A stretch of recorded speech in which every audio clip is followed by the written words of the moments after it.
Assalamu alaikum, Marhaban bikum, welcome to the channel. If you're new here, consider liking and subscribing. Today I want to discuss something that I think is going to be relevant to you if you're someone who enjoys reading and learning books, and especially books in classical Arabic. Buying physical books or just downloading the PDF online. So physical books versus going digital. So as you know, especially when it comes to classical Arabic, you can find just about any book online for free. So a lot of people, mashallah, may Allah reward them, they put out all these books for free in great quality. So you can find these PDFs online and you can just read them on your tablet, your iPad, on your computer. So does it make any sense for you to go out and buy these physical books? Because they cost so much money, especially if you don't live in an Arab country where they're being printed, like Saudi Arabia or Lebanon or Egypt. It's going to be very expensive, especially with the shipping. So something like this, which comes in a lot of volumes and it's very heavy, this is going to cost probably hundreds of dollars just to get it shipped if you live in the US or somewhere in Europe, because of the weight and the the transport. So is it really worth it to make such an investment to get these books when you can have it for free in an instant in your tablet or your computer? So I just want to share with you some of the reasons I think it is still a good investment to buy books, physical books. So I just want to say at the outset, if you need the money for something else, you have absolutely no need of going out of your way and getting these books. You can have an old beat up computer, an old tablet, you can just download these books and study them. It is not a requirement whatsoever to get these books. On the other hand, if you're spending money on other things like phones and shoes and other things which are not bringing you a lot of value, I think books are a great investment that you should look at. Here is why. Now, books in their printed version, unlike the digital version, they take up a lot of space. Now, this can be a bad thing in certain situations, like when you're traveling or you're moving to a new house. But generally, this is a great thing. Let me explain what I mean. If I ask you, can you name the books that you have downloaded on your computer or your iPad right now? I have so many books on there and I have no idea what they are because they're available for free and I just download them. But if you ask me what are the books I have here in my library, I can name every single one of them or almost all of them because I've paid money for them and I have put in a lot of effort to get them here. And, they have a physical presence here with me. And have I read all of these books? No. But I plan to.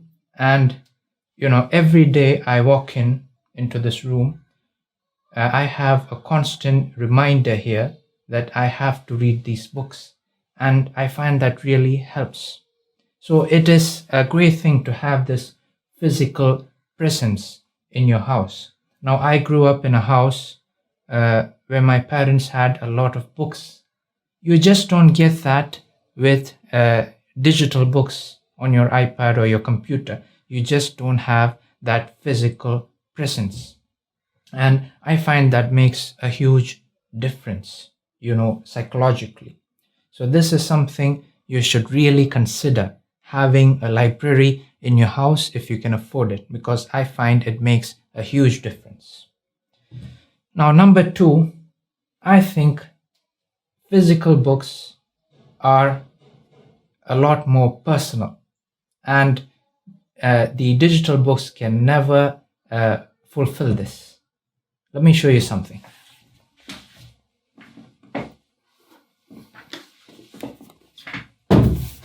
So this is one of my books from my university days.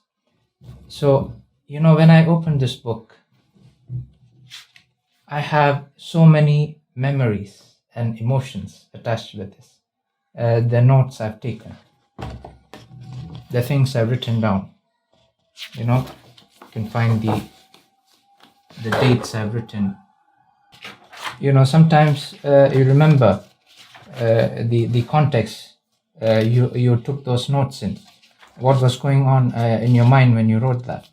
You remember learning these words for the first time. You remember these definitions. So, you have a relationship with each book. And, as you read, the book gets older, and, you just don't have this with a digital book on your device. And finally, the third reason, you might think this is silly, but I find that if you pay for something, you value it more. And it might be silly, but subhanAllah, I find this to be true a lot. Like, just to give you an example. So I have these online courses. So this is not a plug. I just want to mention this to make a point. So when I make these courses, at the beginning, I give it out for free. So this is just to evaluate the course, correct any mistakes, and hopefully get some feedback on the course. So whenever I do this, a lot of people sign up for the free version. And then later on, when I open the final version, which you have to pay to register for, some more people sign up. And later I can track the progress of the students. I can see how many times they're logging on and how many lessons they've completed. And subhanAllah, every time the people who registered for free, they stop using it after a short while. And it is the people who pay that who continue and complete the most lessons and take the tutorial seriously. So this is just human nature. When you make an effort, when you make a commitment, when you pay for something, you just tend to value it more. So this might be silly, but I find this to be true. So when you make an effort to purchase the books and get them here, despite the difficulty, you find that they have a value in your life. You want to read it, you want to study it, as opposed to just downloading the PDF for free. So these are just reasons I believe it, and these are in no way meant to convince you to spend money on books. It's absolutely not a requirement. Like I said, if downloading PDFs work for you, that is absolutely fine. I hope you found this beneficial. I hope you enjoyed this, and let me know what you think, and please like and subscribe to the channel, and I hope to see you again in the near future. أقول قولي هذا أستغفر الله لي ولكم وآخر دعوانا